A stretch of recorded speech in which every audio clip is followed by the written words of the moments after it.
And good morning, fellas. Good to see you all. As we mentioned earlier, Bob might be joining us, and of course, that would be an added treat for all of us.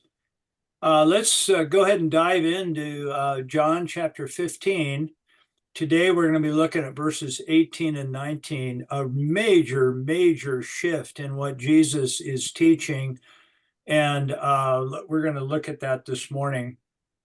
Last time, I took the liberty before we move into this section to look at, from my perspective, I created a model of how we could think about being led by the Spirit. This is all about Jesus teaching his disciples. It's going to be me, Jesus, through you. There's going to be the same relationship, but it's going to look a little bit differently. And that's what he's preparing them about. Now, we fast forward that idea of relationship through the Spirit to the year 2024, and we ask ourselves, we talk about being Spirit-led, God told me, things like that, of which I don't minimize at all, but I taught a model that I won't go into today. You can see this from last week if you weren't here, but how to think about this in a very practical and pragmatic kind of way of being Spirit-led right here and now. The idea being that the Spirit is present and speaking to us, and it's our only blockage is that our opportunity is that we listen. I'd rather say it like that rather than blockage, is that we listen. And this is how we can listen. So there was a lot on this diagram, and we covered it in depth last week. Today, we shift gears entirely, and you're going to see the shift.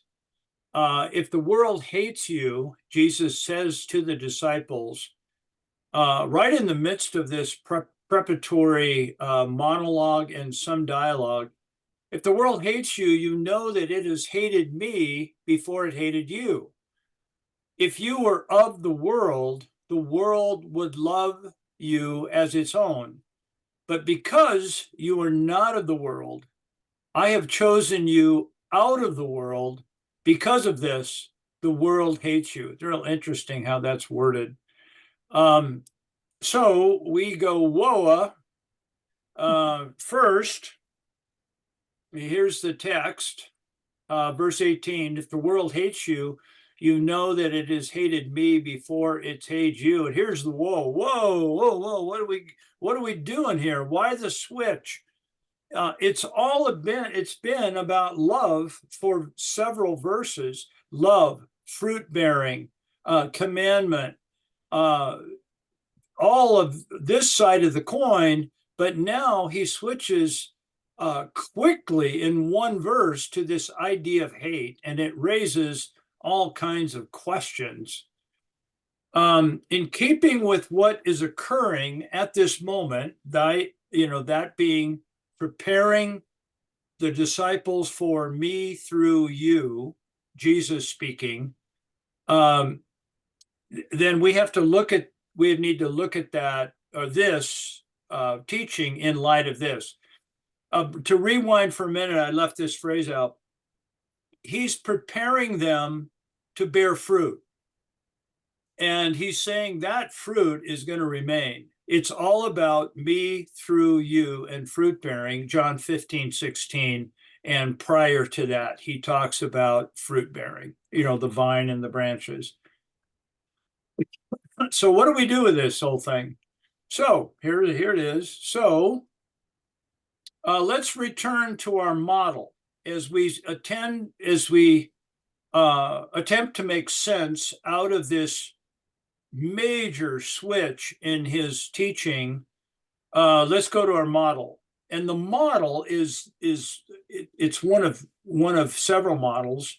But what this model shows is that we're back to love. Love is a life-giving energy, like a battery, that's actually given to the Son, and the Son receives the love like an actual battery, a charge. And again, I'm speaking metaphorically here, but maybe not. Maybe it is. I think there is an energy. In return, the bottom here, right here, this allows, or first of all, this allows the Son to view himself as one who is loved. That is absolutely a critical point I've made several times, that the Son sees himself in relation to the Father as one who is loved. And that is indicative of the fact that he has received the love energy from the Father. Now, as a result, the Son can love the Father, and the Son can love the followers. And as a result, he is transferring this same love energy right here, the battery, to the follower. The follower receives that energy, realizing I am one I'm one who's loved and can love one another. And so therefore he ends up saying, my command to you is that you love one another. So that's the model I want to work from. And I'll erase all this because I've learned to do that. Now, it's within this context we need to understand what he's saying. And I'm going to get to a really critical point here that may raise some questions. And so we can stop here, we can go on.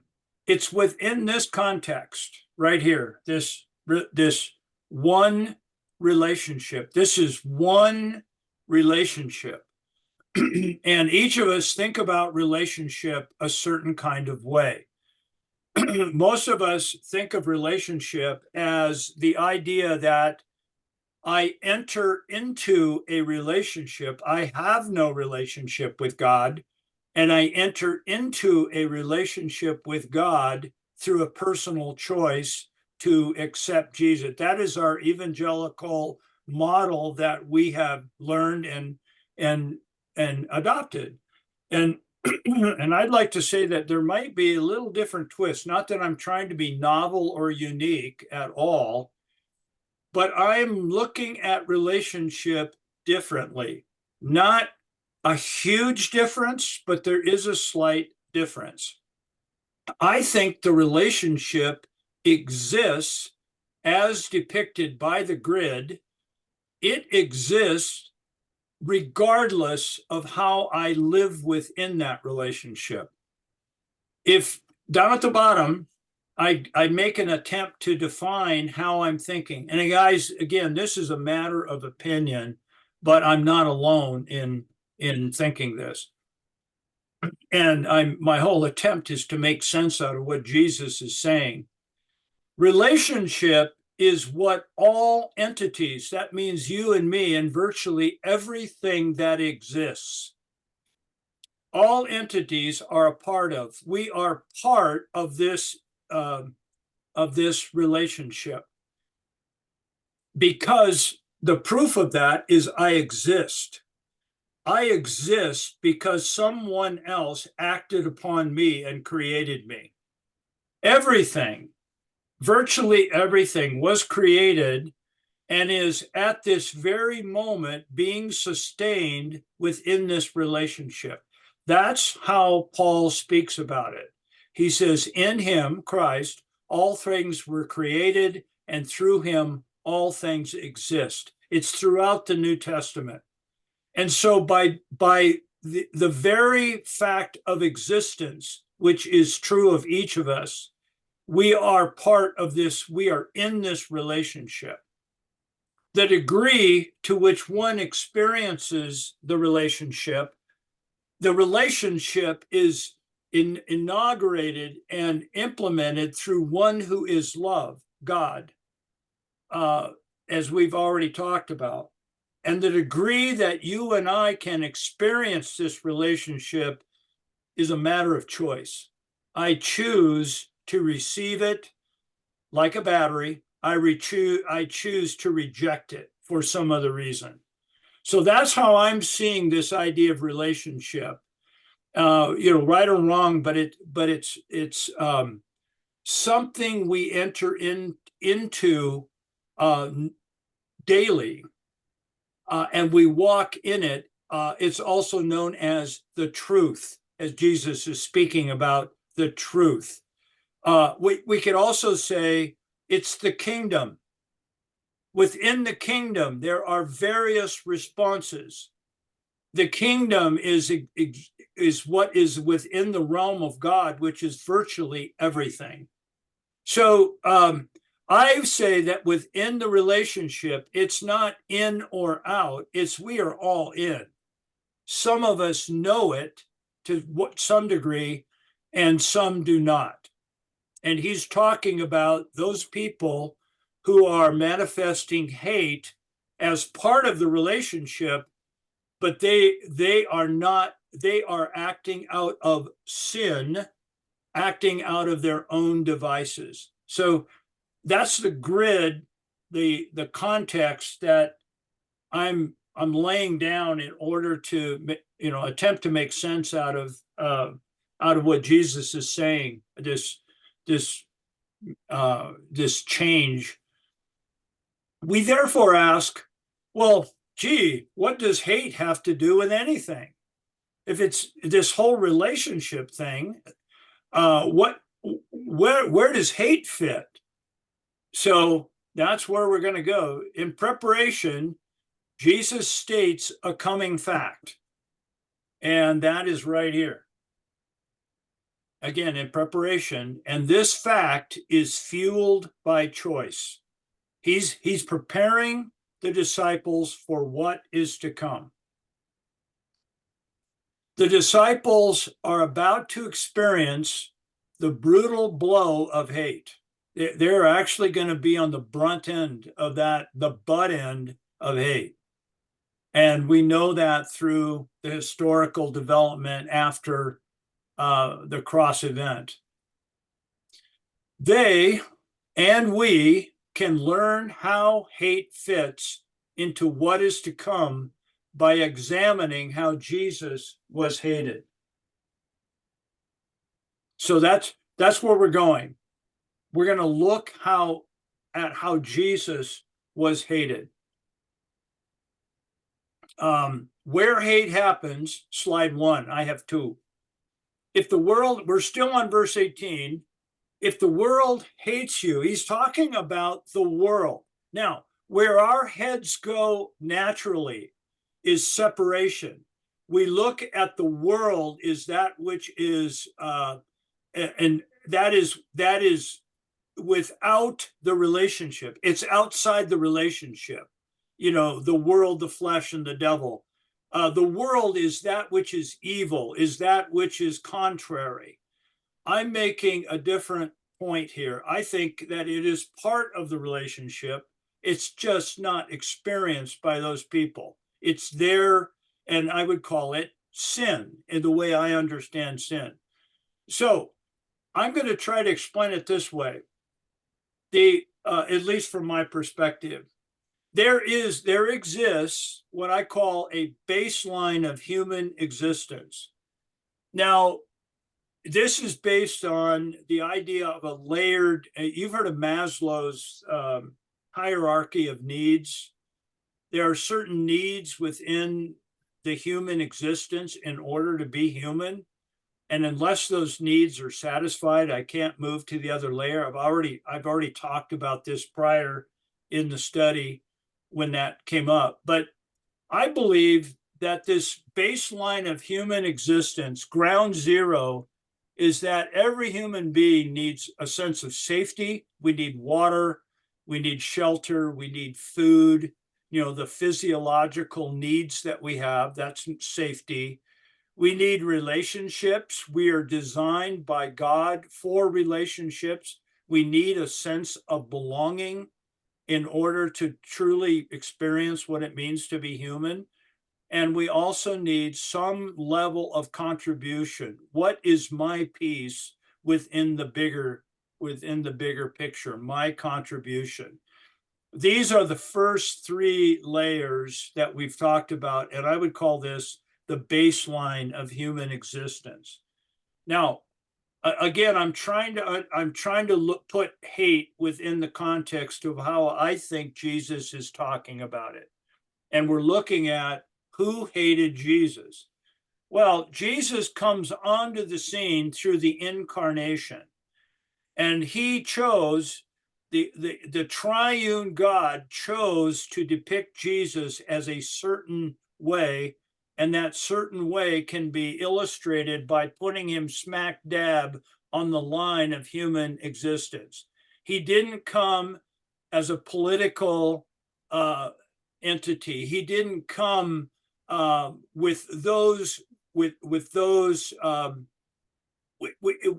a high status. He was he was a carpenter, and he lived at a very baseline human existence. He talked about this. He modeled it. He lived on contributions, and he lived in trust to his Father. He talks about this in Matthew chapter 5. Consider the lilies of the field, consider the sparrows of the air. Does not your Father know that you have need of these things? You and I, in our modern world, live way beyond the basic needs of human existence. We are blessed in a material sense way beyond measure. That has a positive spin, and it also has a negative spin. But Jesus is coming from this position, baseline human existence.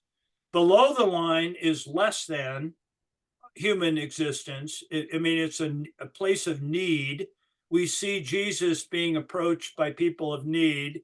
And we see then greater than are those people who we would say would be in power, the powers of the day. Jesus is right in the middle. And again, we're looking at who hated Jesus. Not everybody. Okay, so the first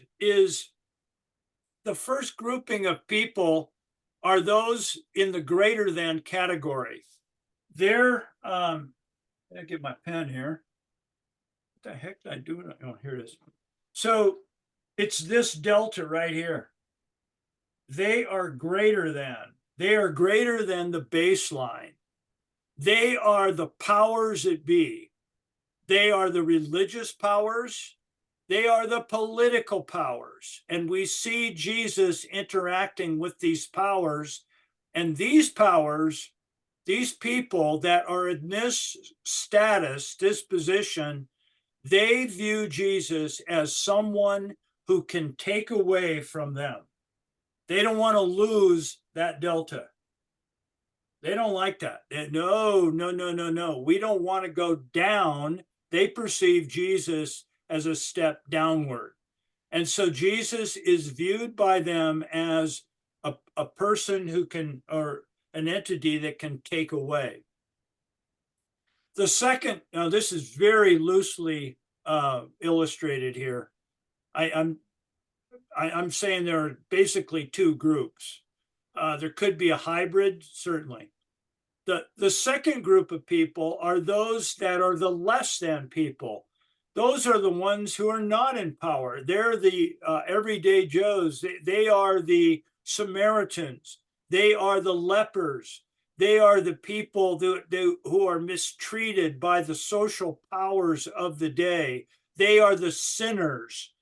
These people are below the line, many of them, and they view Jesus as one who can dramatically improve their existence. They look at Jesus as a place of hope.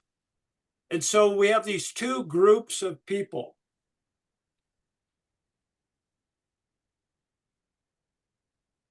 Now, within this, the circled group, these are the people who hated Jesus. And Jesus was hated by those who perceived he was a threat, that he was going to take something away from them to what they had power over. They don't want to give up that power. They saw him as an instrument of removal. They did not like it. They said, if we follow him, we're going to lose something.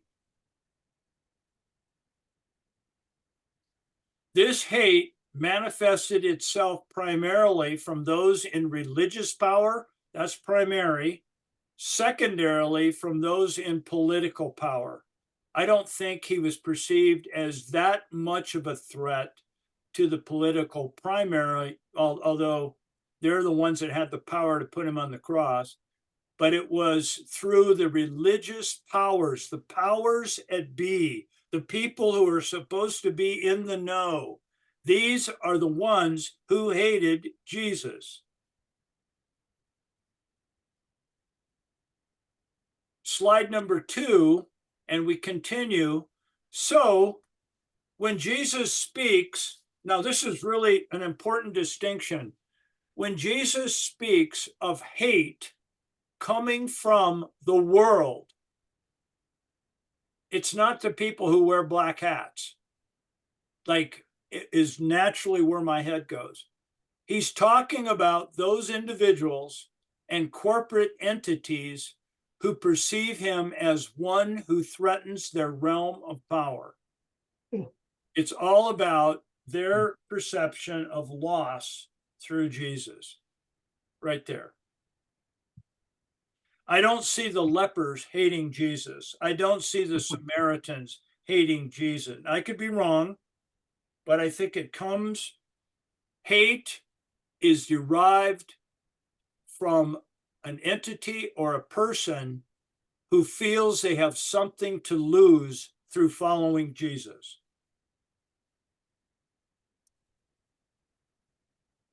Let's see. Did I cover that last one? Yeah, I guess I did. Okay.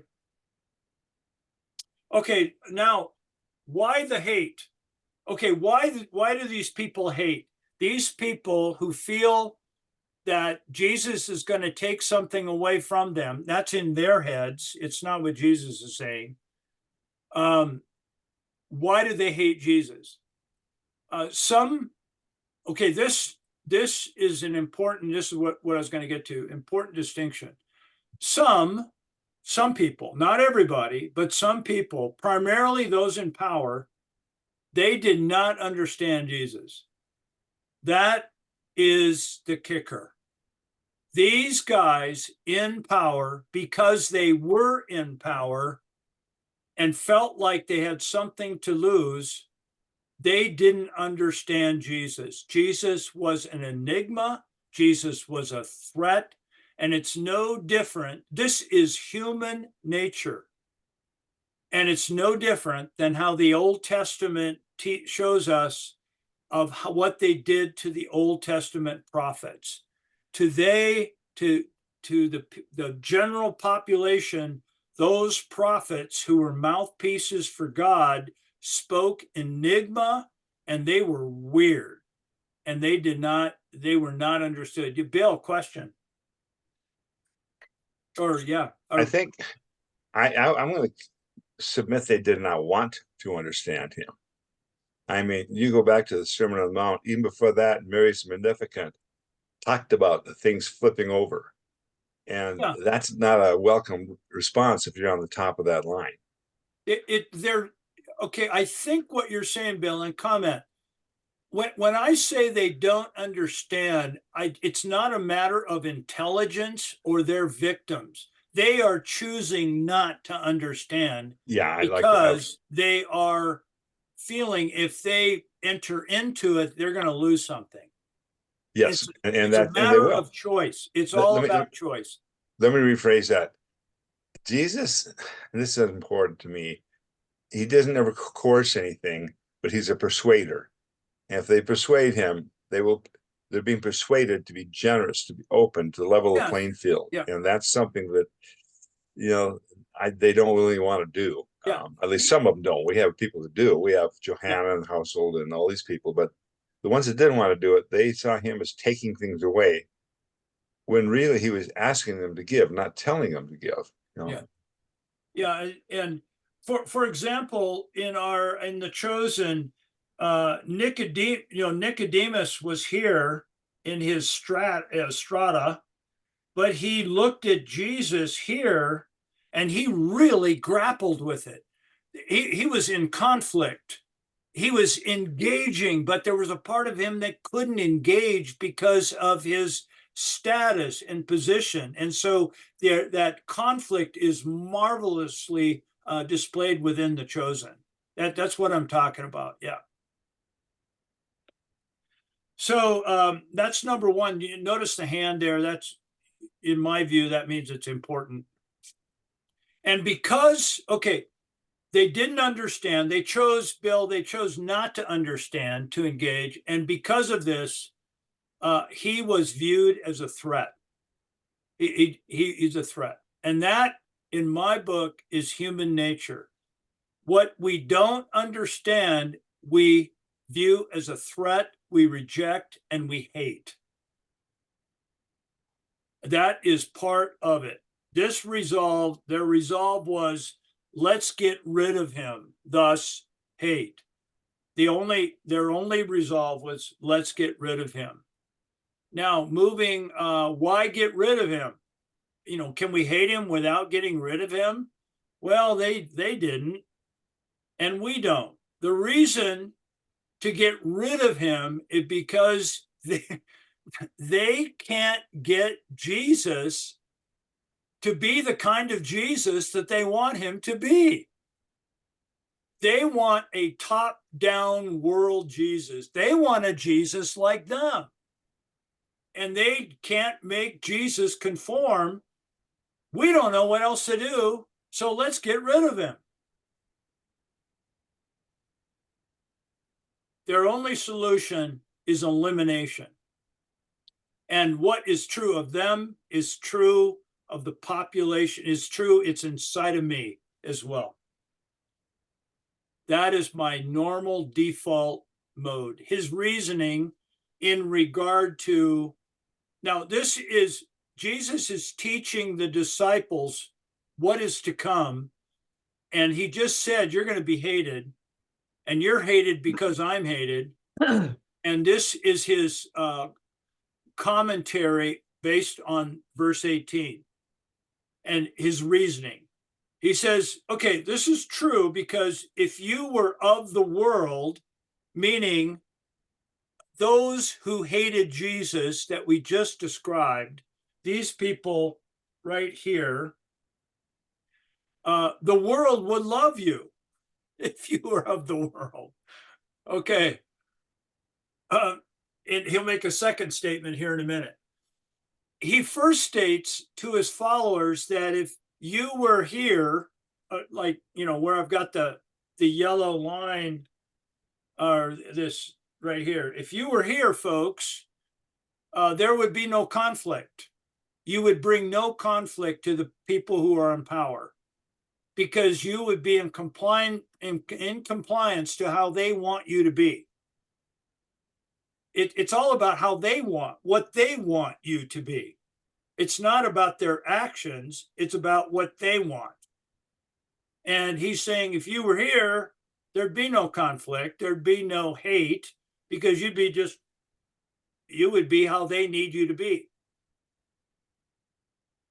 The second is in 19b, but he says, here's his point, but because you are not of the world, but I have chosen you out of the world, out of this realm of power over,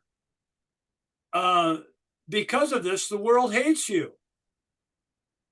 It's a fact. Here's the follower, and here is where they are. He says, because you are here, you're not here, not here, you're here. Your very presence, like your testimony, your presence Your very being, like my presence, creates a perceived conflict in understanding how you fit. They just don't get it.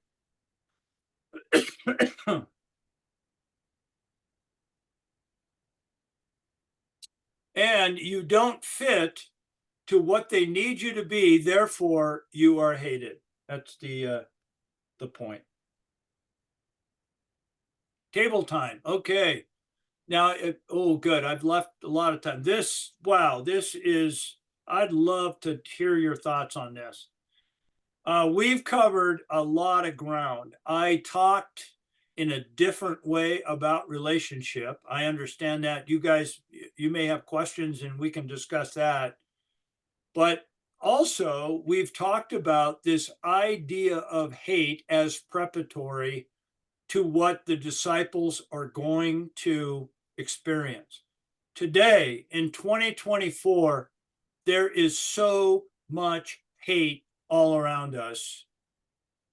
And it is, a lot of it is fueled by the church itself, to be, to be quite straightforward.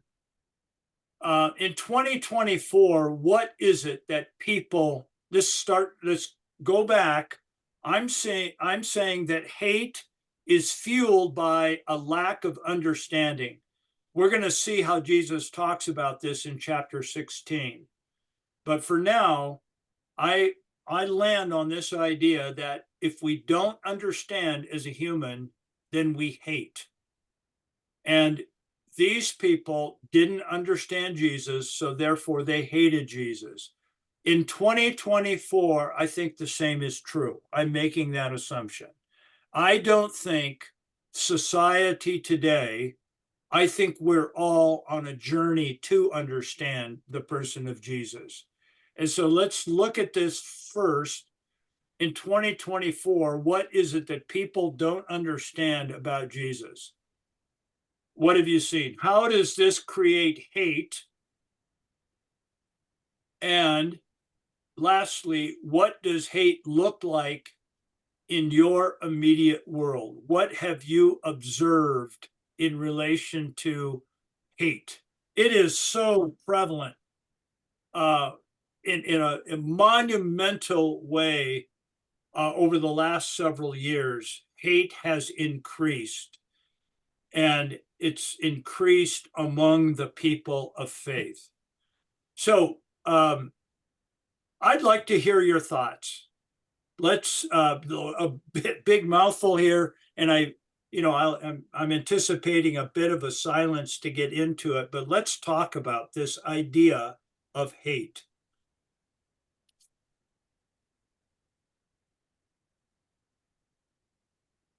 Well, I think that the first question, it's people take sin too personal. I think that's a barrier to faith for a lot of people, that they think it's just all about their sins and they don't understand, no, it's our sin, it's our humanity. And but that's what Jesus died for. And that's what people, I think, there's a barrier there, as people, I think they're just like, whoa, wait a second, all this sin stuff. And I think they just immediately kind of, pull back, because they don't want to face what they think is just theirs when it's all of ours. And I think and therefore they just, like, I don't know if it's a hate thing, but it's not it's why they, I think, don't choose to remain ignorant. Is Why great response. Thanks for leading out, Sterling. Why do you think, or anybody, Sterling or anybody, why is it that is so true what you said, that we take this idea of sin and we personalize it, and then we have to go into some sort of response in relation to that? Why is it we do that with this idea of sin in a general sense? Why do we do that?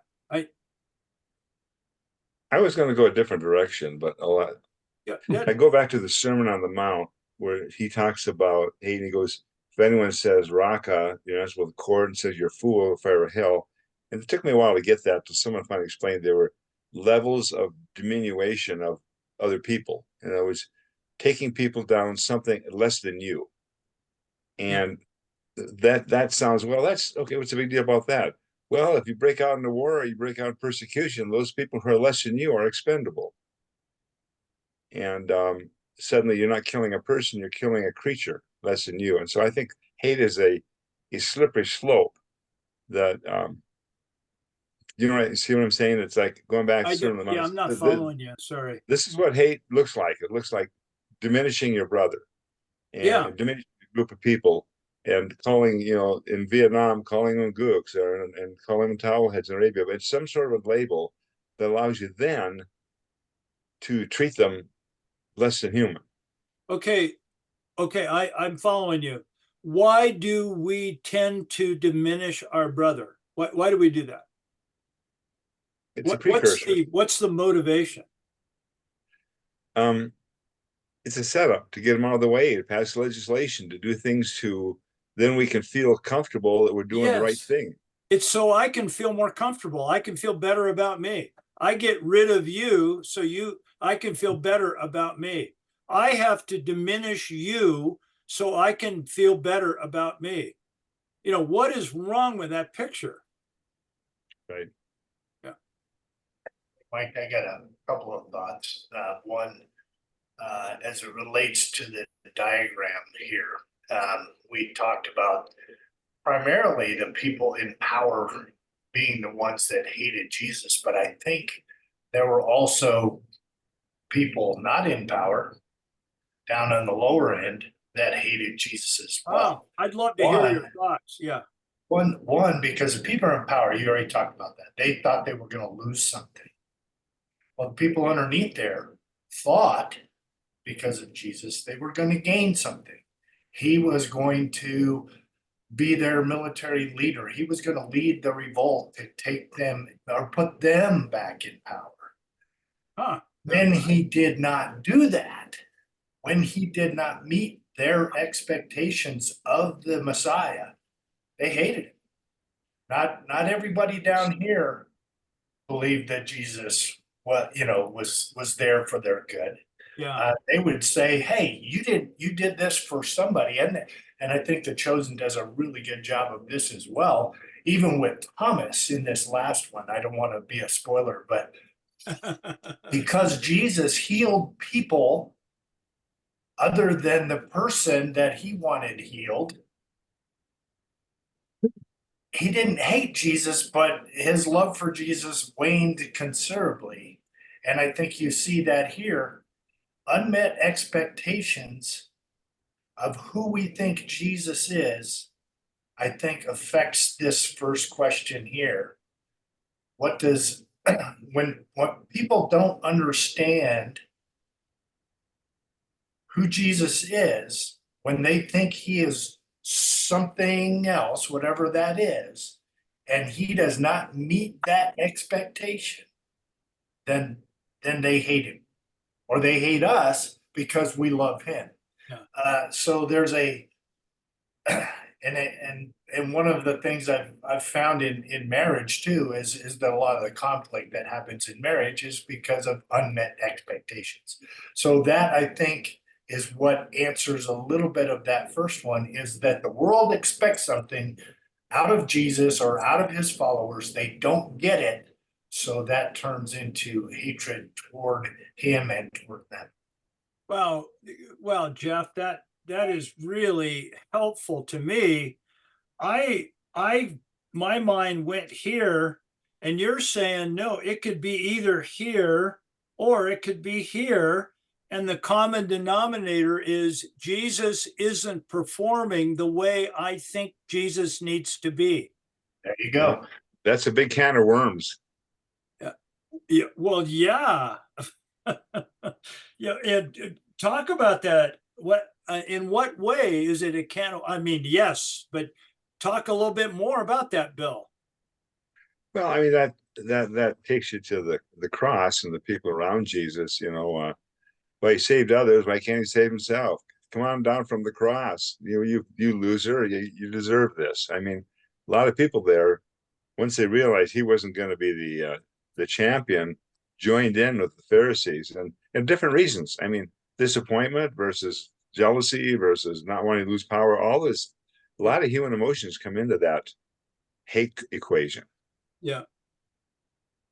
Yeah, and I think too, Mike, the other thing that hatred looks like in this world, and we talked about this diagram, people in power. Well, that can be in power in general, or that could be in power of my life. Okay, I want my life to be a certain way. And I'm thinking of this in the worldly sense. I want to be able to do what I want to do. Jesus is taking that away from me in their perception.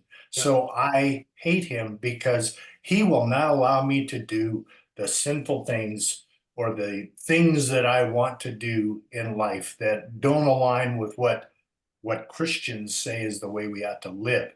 So that's where some of that hatred comes in, is they feel like that Christianity or Christ or Christians are trying to take away the power in their life to do what they want to do. Right. Exactly. Thus, the proverbial young person who is hesitant on, quote, selling out for Jesus, because if I give it all, he's going to send me to Africa to be a missionary. That it's Or the he's just same content, it's the same way of thinking. And it's a Right. false way of thinking. It's a thinking that I have created. Mhm.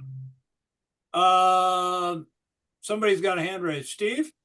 Tatsi, Tatsi. Tatsi. Oh, Tatsi. Oh, we got Yes. Steven Shinix. And I'll tell you, you get to 4, I'm going to be way confused. So this kind of relates to what Bill was saying. When I was growing up, I experienced hate, okay? And in the context of, being Japanese, Japanese American, that people just categorize me as Japanese. And we as a group within the United States, okay, especially out on the West Coast, were categorized as Japanese and and unpatriotic, even though we were patriotic. Yeah. So I experienced that, and as a result, I tried to most of my adult life to overcome that by getting people not to hate me. Okay. My mom was an illustration of what happens when you're a true follower of Jesus. She just never let that, the hate of other people of her as Japanese to affect her. She loved other people and she served by loving other people. And I didn't really understand that I didn't have to do it by becoming popular or whatever. I had to accept Christ, which I didn't do till late in my life. And I had to learn that what he called me to do was to die to myself and to love other people. And then the other one I want to make a comment on is I was in the scientific field for most of my life. And most of the scientists, well, I don't know whether it's more of a hate, but more of a rejection of as Christ as Savior. And John has particularly mentioned the book The Language of God by Francis Collins, which points up the fact that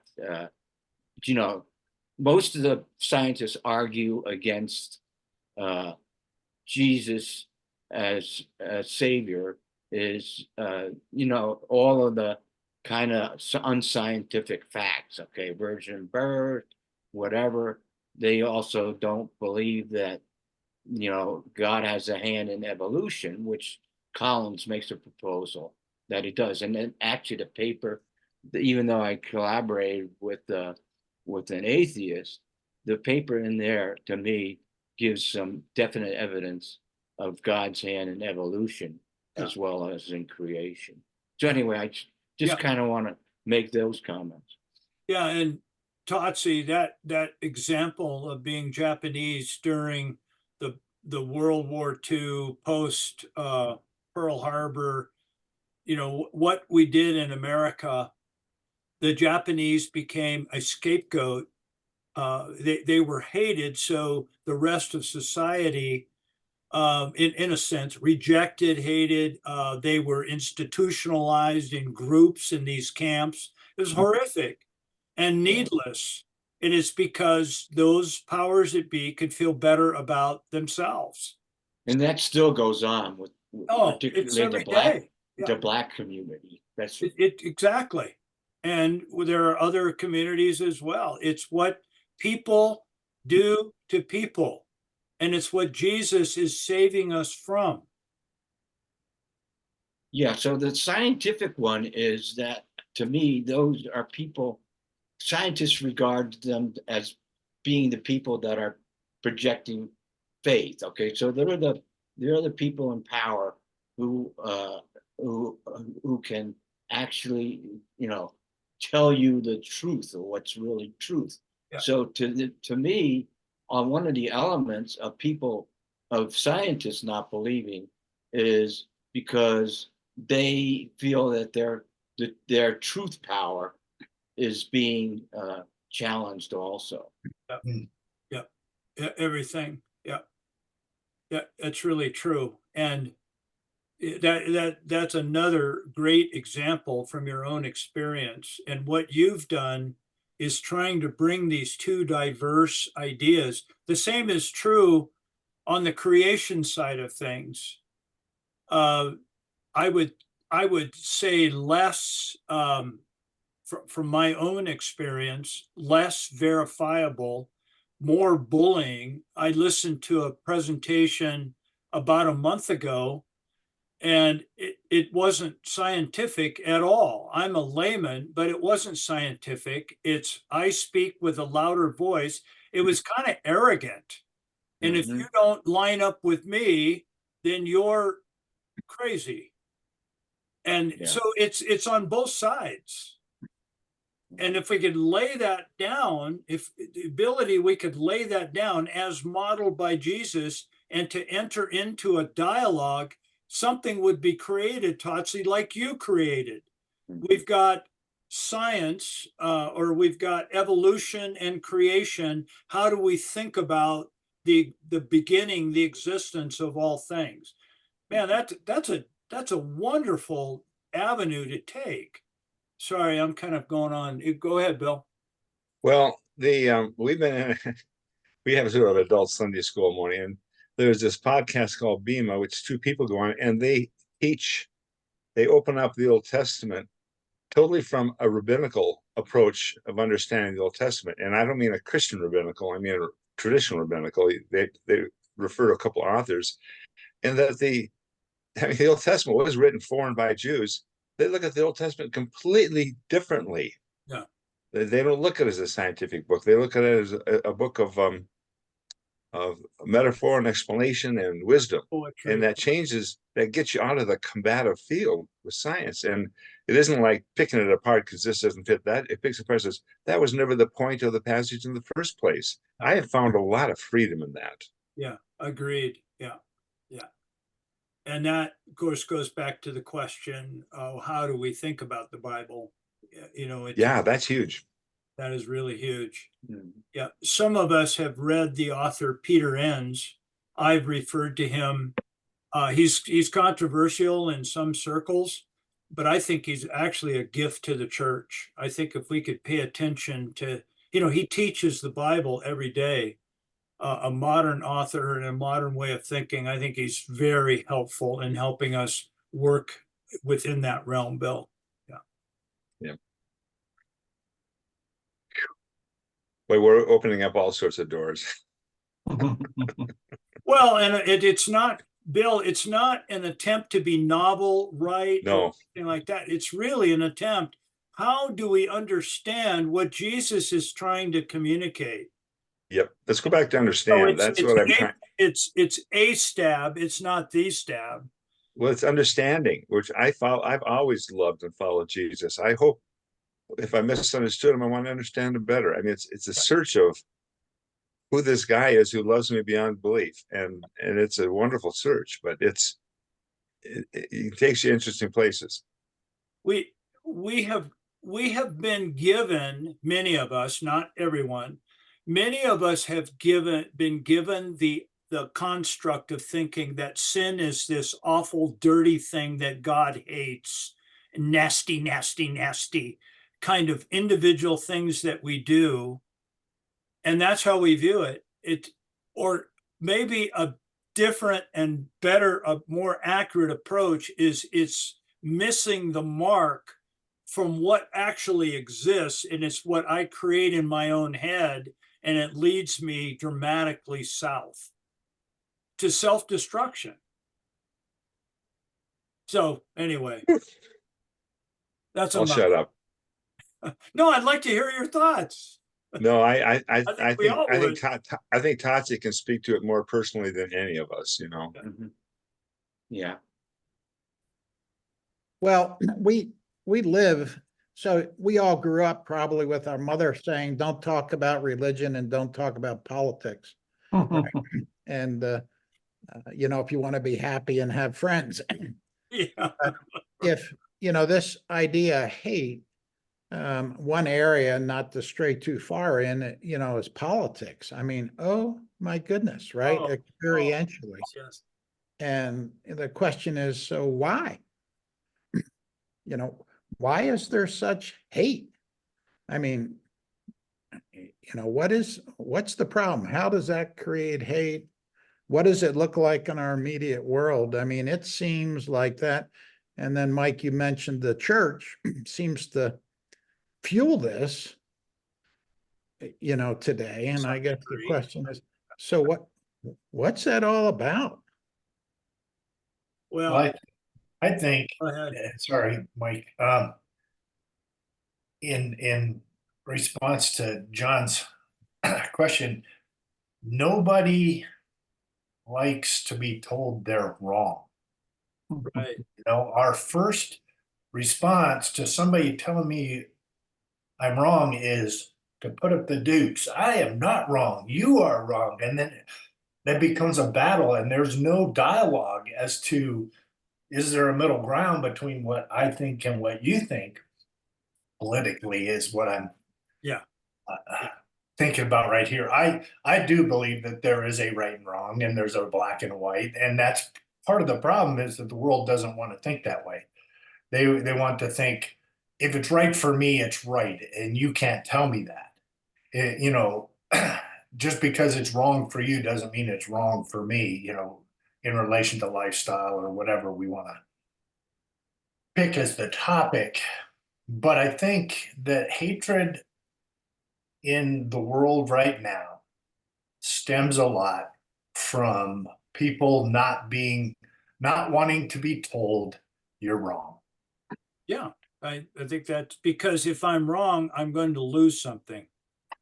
Or I'm like, what is my life all about if you're telling me I'm wrong? And, you know, what am I doing?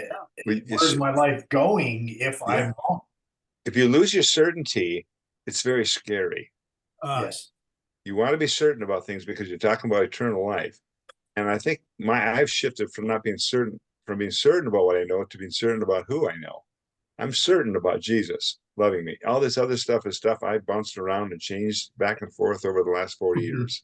Yeah, great comment, Bill. And also Jeff, is by shifting the way we think about what's important, it gives Bill, it's saying it's giving you freedom to really think and enter into dialogue with people you wouldn't probably 20 years ago wouldn't enter into. Yeah. It's created a false tribe. Yeah. There's a doorway there's a special doorway to get into the church. And once you got through that doorway, you're part of our tribe. And if you haven't, you're not. And it's a very, what are they called? bilateral thinking. Guys, we're gonna shut down, or we're gonna close it. And God, we just scratched the surface, this idea of hate. It just so happens the remainder of the chapter is going to be talking about this. Jesus goes into more detail. I've introduced the idea this morning, this dramatic change in verse 18, and that will carry us through the end and also back into chapter 16.